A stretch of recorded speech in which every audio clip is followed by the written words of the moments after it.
My name is Ada Brooks. I was 65 years old when I sold the hotel chain I'd built from scratch for $48 million. After decades of relentless work, sleepless nights, and countless sacrifices, it felt like the closing of one chapter and the uncertain beginning of another. To celebrate, I invited my only daughter, Rebecca, and her husband, Daniel, to dinner at one of the finest restaurants in the city. The dining room was a world of quiet elegance. White linen tablecloths draped over every table. Chandeliers cast a soft golden light, and the sound of silverware echoed gently against porcelain plates. I had chosen this place because it matched the occasion, a milestone of a lifetime's worth of labor. Rebecca raised her glass of champagne with a smile that glimmered under the light. "To your health, Mom," she said. "To all your achievements." Her husband Daniel joined the toast, his charm polished as always, though there was something about his tone that felt more relieved than joyful. They clinked glasses and I raised my own drink of cranberry juice. My doctor had been clear. No alcohol for me, not with my heart condition. I had promised myself to listen. For a moment, I allowed myself to feel proud. This fortune, this success, all of it had grown out of a tiny roadside motel that my late husband Richard and I once managed together. After his passing, when Rebecca was just 12, I took that seed and nurtured it until it became an empire. Tonight was supposed to be a celebration of all that. Then my phone rang. It was my attorney and dear friend, Linda Carter, calling about the final details of the sale. I excused myself, stepped into the lobby for a better signal, and spoke briefly. Just business. When I returned to the table, Rebecca and Daniel looked perfectly at ease, their smiles polished, their voices casual. I reached for my glass of cranberry juice. The liquid shimmered under the chandelier's light, but something at the bottom made me pause. A faint residue like powder that had not fully dissolved. My heart skipped a beat, though not from illness. I set the glass back down, steadying my breath. With a calm voice, I said, "Who wants dessert?" But in that instant, I knew the celebration was over before it even began. I didn't drink, and that decision saved my life. I left the restaurant that night, shaken but silent, determined not to reveal my suspicion too soon. Outside, the cool evening air brushed against my face as I waited for the valet to bring my car.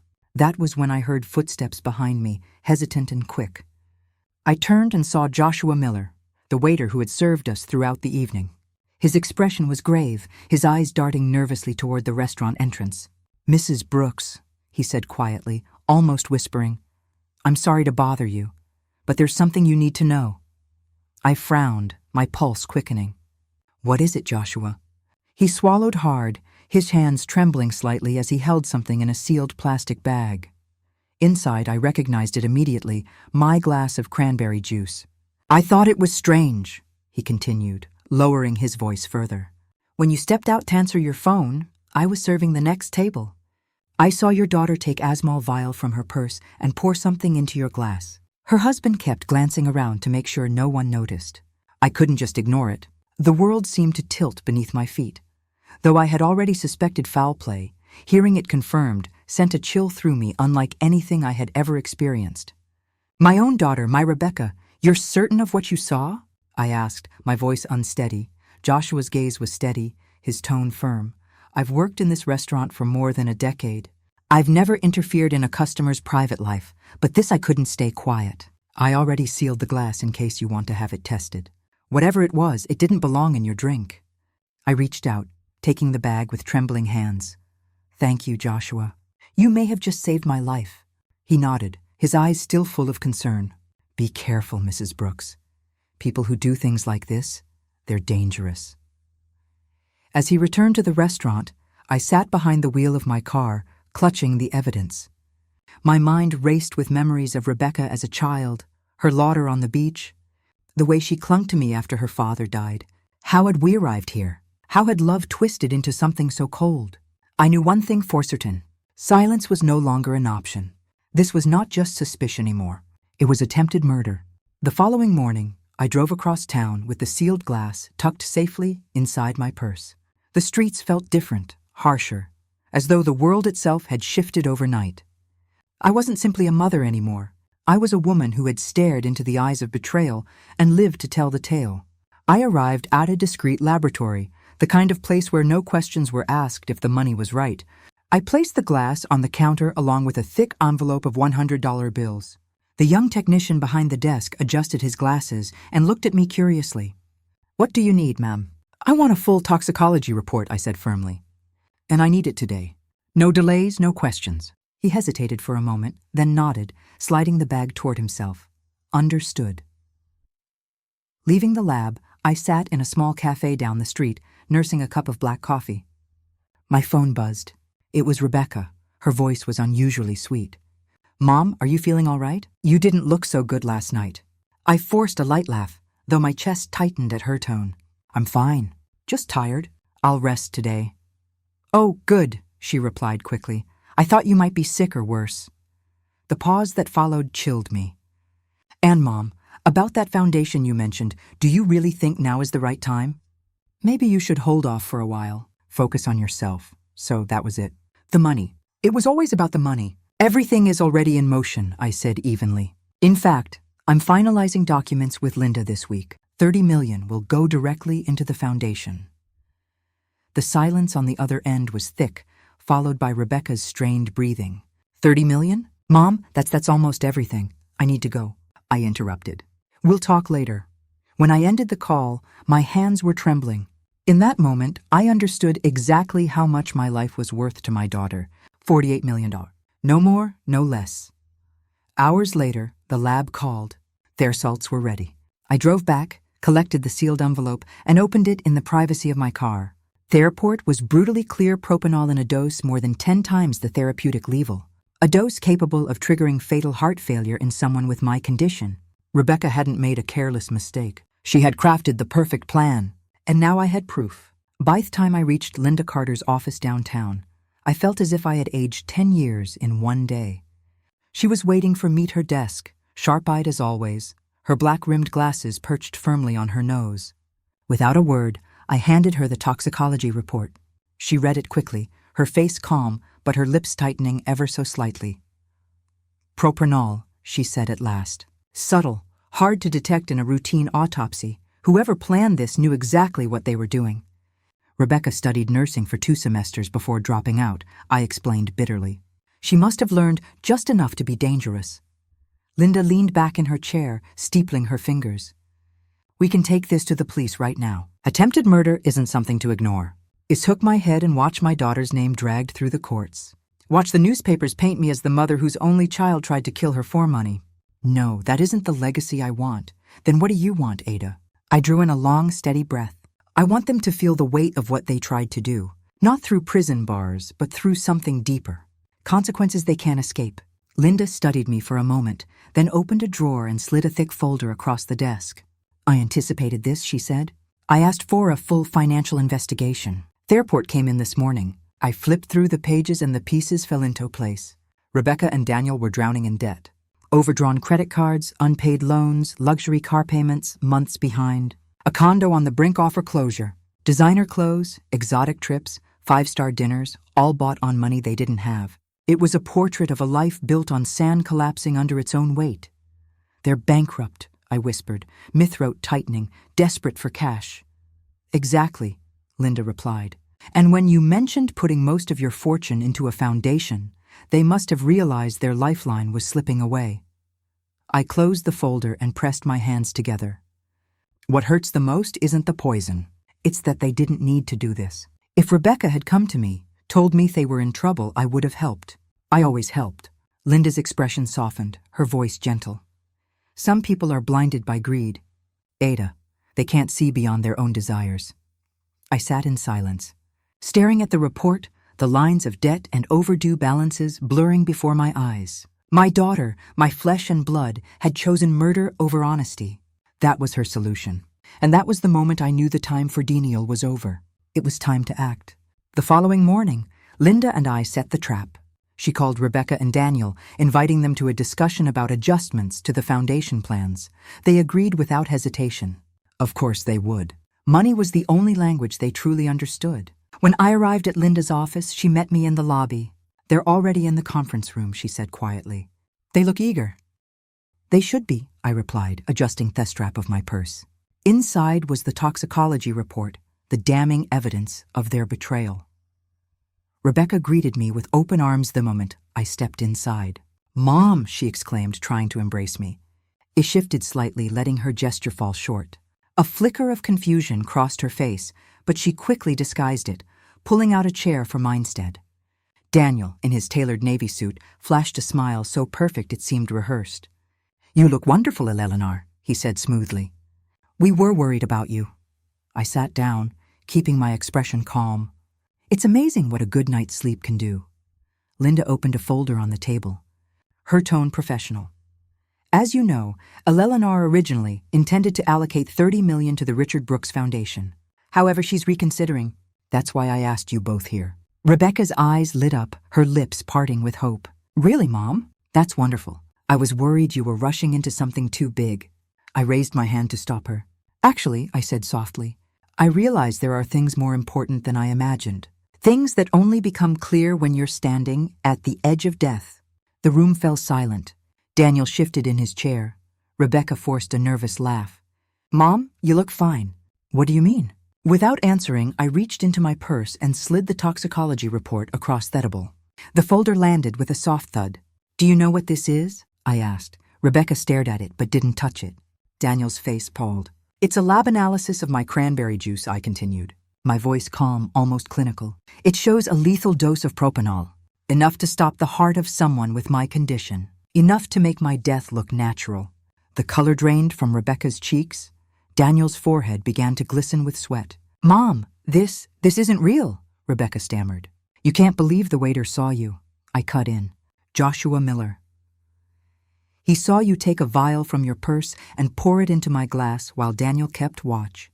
He gave me the glass himself, sealed and preserved. He has nothing to gain from lying." Rebecca's eyes widened. She opened her mouth to speak but closed it again. Daniel finally broke the silence, his voice shaking. "Even if that's true, do you really think anyone would believe a waiter or some lab report that could have been forged?" Linda's smile was cold. "That's why we had a private investigator dig deeper. We know Daniel searched online about propanol overdoses. We know Rebecca purchased the drug at a pharmacy across town under a false name. And we know you owe over $2 million to creditors who are running out of patience." Rebecca's mask finally cracked. Her tears came suddenly rolling down her face, her voice trembling. "I didn't mean it, Mom. I was desperate.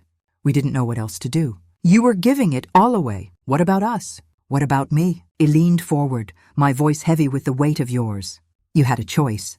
You could have asked me for help, but instead you tried to kill me, your mother." Rebecca sobbed harder while Daniel looked like he was about to collapse. The silence in the room was suffocating. I let it stretch before I spoke again. "You have two options," I said firmly. "Option 1, Linda calls the police right now. With the evidence we have, a conviction is certain. You will spend years in prison. Option 2, you sign this." I nodded toward Linda, who slid another folder across the table. "A written confession. It will remain sealed in a safe. If anything happens to me, anything at all, it goes directly to the authorities. In exchange, you leave my life forever. No contact, no requests for money. You disappear." Rebecca stared at the papers through tear-blurred eyes. Daniel clenched his fists, his jaw tight. "And the debts," he whispered. "I'll pay them," I said coldly. "Not out of love, but to make sure your creditors never come looking for me. That is the only mercy I'll give." A long silence followed. Finally, Rebecca reached for the pen, her hand trembling. "We have no choice," she muttered. She signed her name. Daniel followed his signature, scrolled with defeat. As Linda collected the documents and sealed them away, I felt no triumph, only emptiness. The family I had devoted my life to was gone, not with a death, but with signatures on a page. When Rebecca and Daniel walked out of Linda's office that day, it was as though the air itself grew lighter. Yet inside me, the weight was unbearable.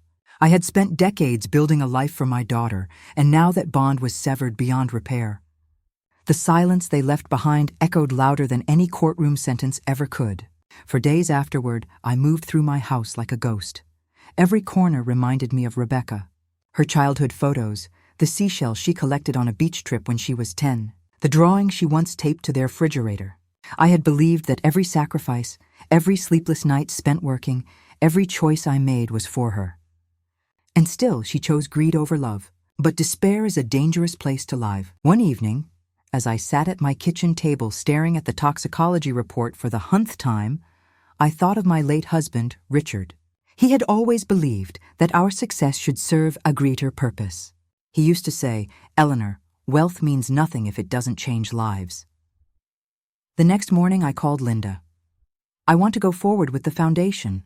I told her, not just as a name on paper, but as something real, a children's home scholarships, a legacy Richard would have been proud of. She didn't hesitate. "I'll make it happen." And so, I poured my energy into creating the Richard Brooks Foundation. I reviewed proposals for shelters, scholarship programs, and training centers. Instead of pouring myself into Rebecca's endless demands, I now poured myself into children who had no one, young people who needed a chance, families who had been overlooked. It didn't erase the pain, nothing could, but it gave my grief a place to go. The betrayal had left a wound, but the work of the foundation was the beginning of a scar, a sign of healing, proof that I could survive. For the first time in months, I felt something stirring inside me that wasn't anger or sadness. It was purpose, a quiet, steady purpose, and I promised myself I would protect it, no matter what shadows from the past tried to take it away. It was nearly 6 months later when the next twist in my story arrived. I was at the foundation's office reviewing proposals for a scholarship program when my assistant told me a young medical student was requesting a meeting. Her name was Emily Turner. She had applied for funding to support research on experimental treatments for heart disease. I agreed to see her, curious, but expecting just another routine request. What I didn't expect was the young woman who walked through the door. Emily was 25 with dark hair tied neatly back, bright eyes full of determination, and a presence that radiated both confidence and kindness. She shook my hand firmly and spoke with a passion that reminded me of Richard when he used to talk about our very first model. "Mrs. Brooks," she said, "thank you for meeting with me. I'm working on a project studying regenerative therapies for damaged heart tissue. It's early, but the potential is groundbreaking. With the right support, we could change how we treat heart disease forever." Her enthusiasm was infectious. For nearly an hour, she explained her project in terms I could understand, showing me diagrams and case studies. I listened intently, intrigued by both the work and by her composure. There was something familiar in the way she spoke, though I couldn't place it. Finally, she hesitated, her ears lowering. "There's another reason I wanted to meet you, Mrs. Brooks. Something personal." My pulse quickened. "Go on." She reached into her bag and pulled out a small, worn photograph. She slid it across the table. I looked down and froze. It was a picture of a teenage Rebecca, younger than I had seen her in years. Beside her was a baby wrapped in a blanket. My heart pounded. "What is this?" Emily's voice was quiet, steady. "That baby is Rebecca is my mother. She had me when she was 17 and gave me up for adoption. I grew up with a wonderful family in Ohio, and I never knew the truth until I turned 25 and received my adoption records." I sat there stunned, staring at the photograph. My hands trembled. "Rebecca never told me," I whispered. She never said a word. Emily's eyes softened with compassion. "I didn't come here to reopen old wounds. I came because I thought you should know you have a granddaughter, and I wanted to meet you, not just as a donor to my research, but as family if you're willing." For the first time in a long while, my eyes filled with tears that weren't born of betrayal. I had lost a daughter to greed and deceit, but before him stood something I never imagined I would find again. Hope in the form of a granddaughter I never knew existed. In the weeks that followed, Emily and I began to see each other often. At first, our conversations were careful, both of us uncertain about how to step into this unexpected bond. But slowly the walls came down. She visited my home one evening, and together we cooked dinner in my kitchen. She chopped vegetables while I stirred the sauce. And for the first time in months, laughter filled the room again. She asked questions about Richard, the grandfather she never had the chance to meet. I showed her old photographs. Richard standing proudly in front of our first motel. Rebecca as a little girl holding seashells from the beach. Emily listened with shining eyes as though she were gathering pieces of a puzzle she had longed to solve. When she finally called me Grandma for the first time, it slipped out so naturally that I almost didn't notice. But when I did, I felt my chest tighten, not with pain, but with something like healing. Meanwhile, the Richard Brooks Foundation grew stronger. The children's home was under construction, scholarships were being awarded, and Emily's research project had officially received funding. I sat in on one of her lab presentations and was struck by her brilliance. She was driven like Richard, determined like me, but carried a compassion that seemed entirely her own. I thought of the irony Rebecca, who had grown up with every advantage, had chosen greed and destruction. Emily, raised by a modest family, had chosen service and hope. One evening, as we looked through the family album together, Emily paused at a photo of Rebecca in her teenage years. She studied it for a long time before speaking. "She looked so full of life," she said softly. "I wonder what changed." I sighed, closing the album gently. I've asked myself that question 1,000 times. Sometimes, no matter how much love we give, people choose their own path, and sometimes that path breaks our hearts. Emily placed her hand over mine. "Maybe this is why we found each other. Maybe we're the path that was meant to be." In that moment, I realized something I had thought was lost forever. I still had a family. Not the one I had expected, not the one I had poured my entire soul into, but a family nonetheless. And that, I decided, was enough. 1 year later, I stood at the bright courtyard of the Richard Brooks Children's Home. The building was finished, its walls painted with cheerful colors, its rooms filled with laughter and the sound of children playing. On that morning, balloons hung in the air, and the ribbon-cutting ceremony marked not just the beginning of a shelter, but the beginning of something far greater, a legacy born out of heartbreak. As the mayor gave his speech and the crowd applauded, my eyes wandered to Emily. She was speaking to a group of volunteers, her white lab coat still draped over her shoulders from their search lab. She caught my gaze and smiled, and for the first time in a long while, I felt whole. My life had been scarred by betrayal, but those scars had also guided me to unexpected love. I thought of Rebecca then. She had chosen greed over compassion, illusion over honesty. The daughter I once knew no longer existed, and I had accepted that truth. But through Emily, through the children now running freely in the garden, I had gained something even more powerful, the chance to build a future out of ashes. Standing beneath the shade of an old oak tree on the property, I whispered to myself, "Sometimes the poison meant to kill us becomes the seed of a new beginning." And as I watched the children laugh, I realized the greatest revenge was not anger or punishment. It was creating something beautiful, something lasting in the place where pain had once lived. So here is mystery. If you believe love and compassion can transform even the deepest betrayal into hope, I ask you to share it. Like this video. Leave a comment telling me where you're watching from, and help these lessons travel farther than I ever could alone.